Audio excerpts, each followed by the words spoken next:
The live TV, सच सबसे आगे। चुनाव लोकसभा के शुरू हुए हैं, प्रचार प्रसार शुरू हो रहा है, लगभग शुरू हो भी चुका है। फर्स्ट फेज में जिनके चुनाव हैं वो तो जोर शोर से कर भी रहे हैं। सूचियां जो हैं हर पॉलिटिकल पार्टी की आना शुरू हो गई हैं और लगभग ज़्यादातर नाम आ भी गए हैं। कम से कम शुरू के 4 चरणों के जो चुनाव हैं उनकी तो आ गए हैं।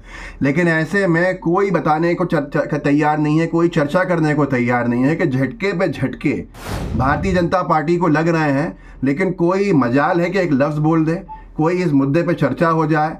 आपको जान के हैरानी होगी, आपको मालूम नहीं होगा, बीजेपी के 2 दिग्गज नेताओं ने, जो सदन के सदस्य भी हैं, प्रत्याशियों ने मना कर दिया चुनाव लड़ने से और अपने नाम को वापस ले लिया। इतना बड़ा झटका किसी पॉलिटिकल पार्टी को लग जाए तो रात दिन कुछ चैनल से एक कर दें उनको।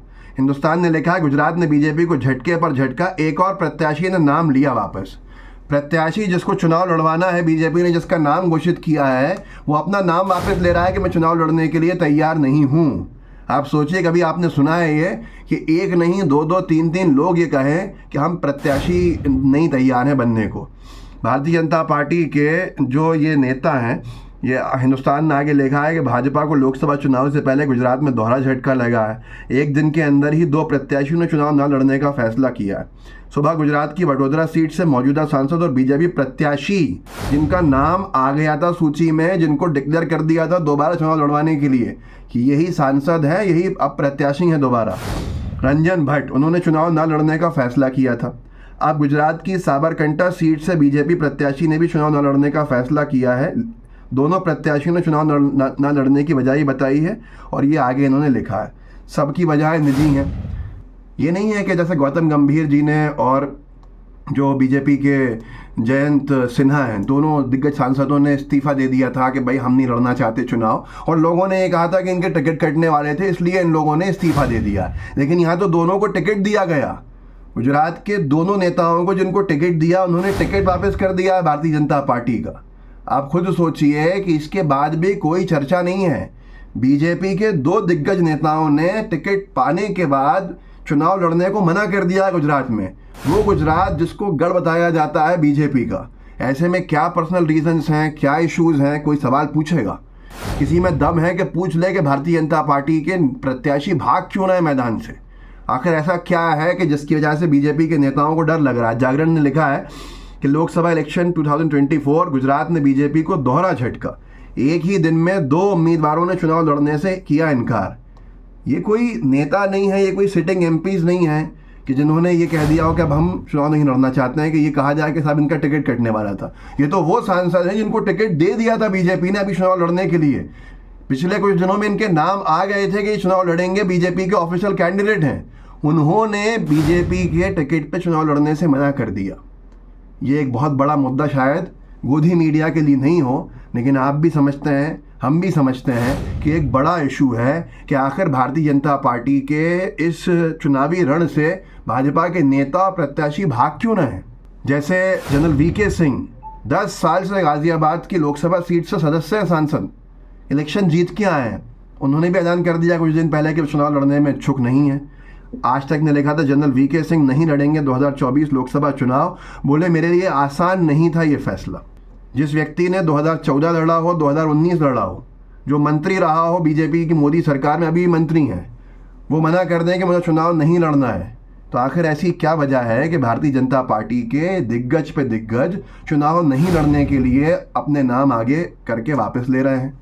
इसके ऊपर कोई चर्चा नहीं है। अगर किसी और पॉलिटिकल पार्टी के, कांग्रेस के किसी प्रत्याशी ने चुनाव न लड़ने का फैसला लिया होता, जिसको टिकट दे दिया गया होता, तो रात दिन दिख रहा होता आपको हर तरफ चैनल्स पे, हर तरफ अखबार में कि कांग्रेस से लड़ने पे इच्छुक नहीं है लोग। आखिर क्या वजह है?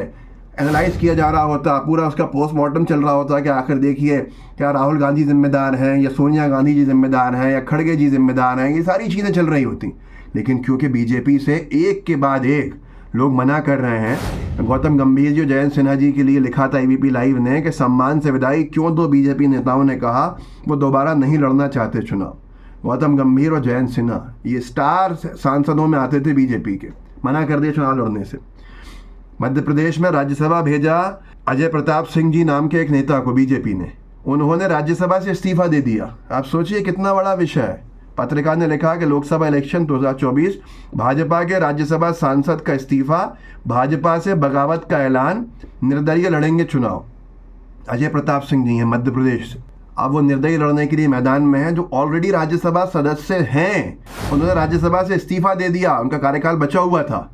हरियाणा में बीजेपी को झटके लगे, कौन सी चर्चा हो गई। अभी कुछ दिन पहले ब्रजेंद्र सिंह जी, दिग्गज सांसद बीजेपी के, हरियाणा से उन्होंने इस्तीफा दे दिया, कांग्रेस में शामिल हो गए। इंडिया टीवी ने लिखा कि हरियाणा में बीजेपी को झटका, भाजपा छोड़ कांग्रेस में शामिल हुए ब्रजेंद्र सिंह। जाने क्या कहा, हिसार से बीजेपी के सांसद हैं ब्रजेंद्र सिंह जी, इस्तीफा दिया, लोकसभा से इस्तीफा दिया, बीजेपी से इस्तीफा दिया और कांग्रेस सब चुनाव लड़ रहे हैं। गुजरात में बीजेपी के विधायक ने इस्तीफा दे दिया था अभी कुछ दिन पहले। टीवी9 ने लिखा, गुजरात में बीजेपी विधायक केतन इनामदार का इस्तीफा, इस वजह से है नाराज। लेकिन चर्चा हो तो कोई माहौल बने। भाई चर्चा ही नहीं होगी तो क्या मतलब है, किसी को पता ही नहीं चलेगा। सवाल नहीं पूछा जाएगा बीजेपी से तो किसी को पता नहीं चलेगा। ये ज़रूर आप देखेंगे कांग्रेस से उसने इस्तीफा दे दिया, बीजेपी में शामिल हो गए। नवीन जिंदल बीजेपी में शामिल हो गए। वो नवीन जिंदल जी जिन पे इतने गंभीर आरोप लगाए बीजेपी ने, कोयला घोटाले के आरोप लगाए, सारी चीज़ें हुई, मनी लॉन्ड्रिंग के केस में बुक किया और अब उन्हीं नवीन जिंदल जी को पार्टी में ले लिया। अशोक राव चव्हाण जी पर आदर्श फ्लैट स्कैम्स के ऊपर इतने आरोप लगाए कि आदर्श सोसाइटी के स्कैम को लेकर इस्तीफा देना पड़ा मुख्यमंत्री के पद से अशोक राव जी को। फिर बीजेपी ने उनको अपनी पार्टी में लिया, वॉशिंग मशीन में धोया और राज्यसभा भेज दिया। कोई चर्चा होगी तो जनता के सामने चीज़ें आएंगी। सोशल मीडिया से जितनी जा रही हैं उतना ही लोगों को पता चल रहा है। तो मैं यही कह रहा हूँ कि ये जो माहौल है, बीजेपी से लोग जो भाग रहे हैं, प्रत्याशी भाग गए। 2 प्रत्याशियों ने मना कर दिया कि नहीं लड़ना बीजेपी, वो भी गुजरात जो सेफ स्टेट बताया जाता है और सेफ सीट बताई जाती है लोकसभा की। भाई प्रत्याशी क्यों भाग रहा है? आप कह सकते हैं गौतम गंभीर जी का टिकट कटने वाला था, जयंत सिन्हा जी का टिकट कटने वाला था, जनरल वीके सिंह जी का टिकट कटने वाला था। इससे पहले इन लोगों ने इस्तीफे दे दिए, मना कर दिया नहीं लड़ेंगे, अपनी बचा ली इज्जत उन्होंने। लेकिन ये तो जो एक सांसद हैं, दोनों प्रत्याशी हैं, टिकट इनके मिल चुके हैं इनको, उसके बाद ये पीछे हट गए हैं गुजरात में बीजेपी के। लेकिन कोई चर्चा नहीं है। इस वीडियो को आगे बढ़ाइएगा, लोगों को जागरूक कीजिए, थोड़ा बताइए कि हो क्या रहा है और दिखाया क्या जा रहा है, ताकि लोगों को पता चले कि जो सबसे बड़ी पॉलिटिकल पार्टी होने का दावा करता है दल, वो आज किस कगार पे खड़ा है और उसके साथ हो क्या रहा है। तो जितने आपके व्हाट्सएप ग्रुप्स हो उनमें ज़रूर शेयर कीजिएगा, लोगों को ज़रूर जागरूक कीजिएगा। जय हिंद, जय भारत। द लाइव टीवी, सच सबसे आगे।